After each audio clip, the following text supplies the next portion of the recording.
Cher Taureau, bonjour, vous regardez Jean-François sur Fabiola Voyance, voici vos prévisions pour l'année 2020. C'est une année 2020 riche en rebondissements, riche en surprises, en bonnes surprises, un peu moins riche sur le plan relationnel, encore que, je m'explique.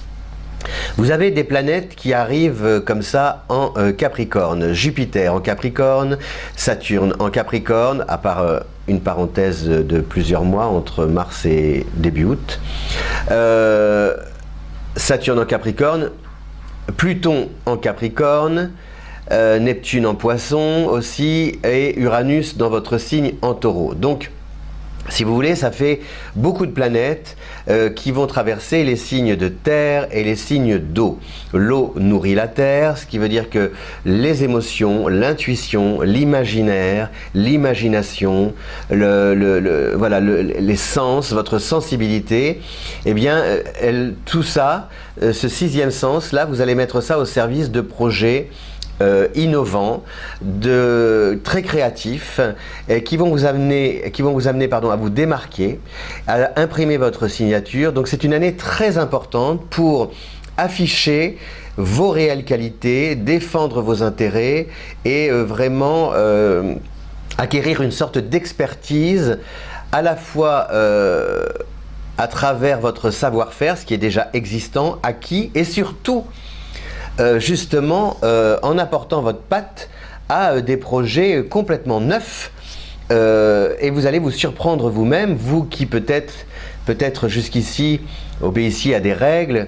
vous cramponniez à vos habitudes, à vos repères. Là vous allez justement pouvoir élargir le champ d'activité et surtout comprendre, enfin découvrir que vous pouvez gagner de l'argent, davantage d'argent, parce que ces planètes en Capricorne, le Capricorne représente les fruits, le fruit des efforts, de ce qu'on récolte, ce qu'on a semé. Et vous avez déjà bien semé sûrement en 2019, vous allez encore mieux semer en 2020. Alors, il faut surtout, alors vous allez me dire, mais ça veut dire quoi au niveau relationnel? C'est-à-dire qu'à partir de la fin du mois de mars, vous avez une planète qui s'appelle Saturne, qui était jusqu'ici en Capricorne, qui va revenir en Capricorne. Je regarde mes petites fiches, je crois que c'est au mois... Saturne revient en Capricorne, je crois que c'est début août. Mars, tac, 23, mars à partir du 23, ah non, jusqu'au 1er juillet, pardon. Saturne, non c'est Mars, pardon, excusez-moi, je me trompe. Attendez, je revérifie en Verseau. À partir du 23, Saturne est en Verseau. Oui, jusqu'au 1er juillet.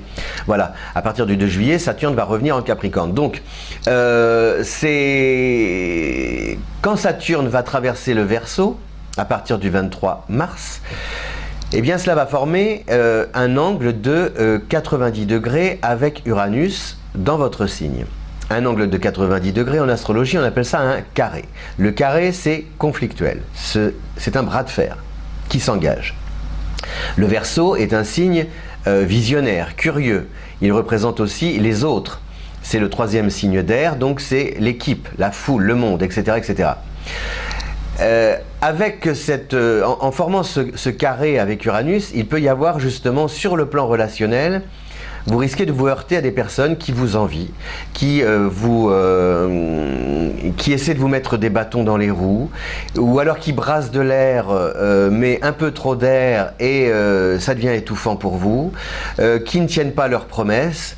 Donc il y a, de la résistance à opposer à ces personnes qui veulent, comme ça, vous empêcher de décoller, voilà, que votre carrière s'envole, ça dérange. Ou alors on estime que vous avez vous bénéficiez de trop de facilité, de trop d'avantages. Et donc voilà, ça dérange. Même au niveau amoureux aussi, attention, par exemple si vous venez de rencontrer quelqu'un, ne parlez pas trop de votre vie privée parce que vous allez avoir les bonnes copines qui vont vous dire « Ah bah dis donc, moi je le sens pas, ton histoire ça va pas durer », etc. etc. Les amis des amis, la famille, vivez cachés pour préserver votre jardin secret. Et évitez, parce que, je le répète toujours, c'est vrai, je pense que le bonheur ça dérange et il vaut mieux cultiver la discrétion quand on est amoureux, bien qu'on ait envie de crier son amour sur tous les toits. C'est le paradoxe. Alors vous avez aussi Vénus qui va traverser le Gémeaux, votre signe voisin.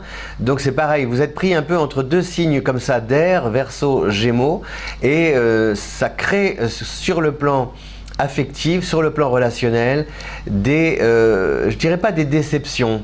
Non, ce ne sont pas des déceptions, c'est plutôt des tests pour des situations qui vous mettent à l'épreuve pour savoir pour savoir si vous êtes capable d'imposer votre point de vue, de faire admettre votre manière de vivre, de faire accepter vos projets. Peu importe que les personnes y adhèrent ou non, l'important c'est qu'on respecte et qu'on accepte, que l'on respecte vos choix et que l'on puisse reconnaître aussi ce que vous êtes et ce que vous faites. C'est ça. Voilà. Donc après le retour de Saturne en Capricorne, donc début juillet, c'est bien parce que ça rééquilibre justement, et surtout ce retour de Saturne fait, comment dire, le temps vous a donné raison. Voilà, puisque Saturne c'est la planète du temps. Saturne s'est échappé, elle s'est éloignée un peu, et en revenant, eh bien tout ce que vous avez semé jusqu'ici, eh bien tous les essais sont transformés à partir de l'été, avec une rentrée très intéressante.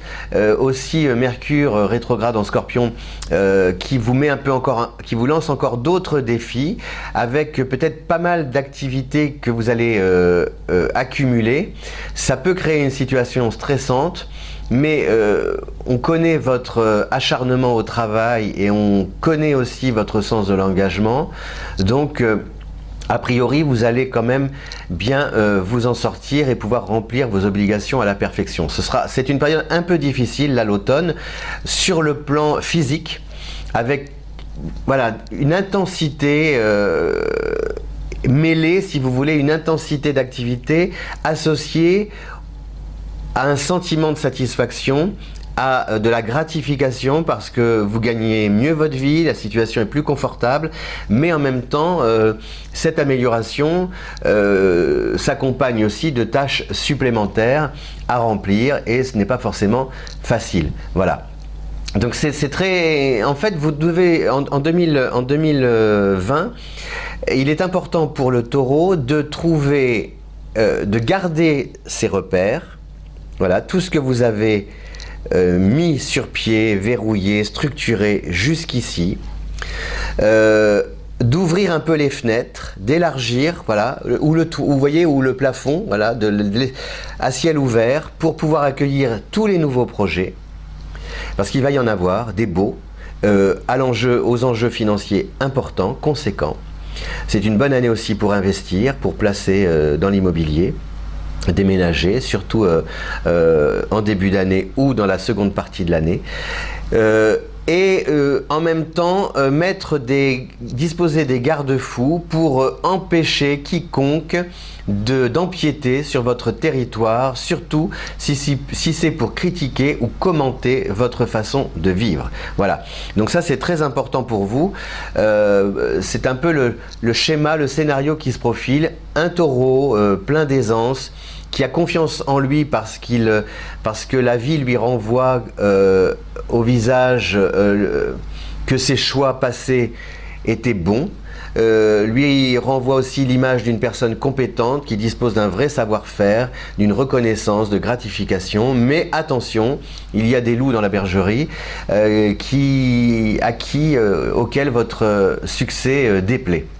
Voilà, donc ça ne veut pas dire justement qu'il faut vivre votre succès en catimini. Au contraire, ne rougissez pas d'être sous les feux des projecteurs, au contraire, mais il faut à un moment donné fixer la règle pour qu'on se taise, quoi, voilà, parce que c'est comme ça. Je vous remercie, cher Taureau. Si vous voulez découvrir vos affinités, vos compatibilités amoureuses, savoir avec quel signe vous êtes fait pour vous entendre et parcourir un long chemin à deux, main dans la main, eh bien, vous cliquez, vous allez pouvoir comme ça découvrir vos compatibilités amoureuses zodiacales sur mesure, personnalisées, proposées par Fabiola Voyance. Merci de votre fidélité. Je vous souhaite une excellente année 2020, le meilleur, plein de bonnes choses. Et je vous dis à bientôt. Ciao!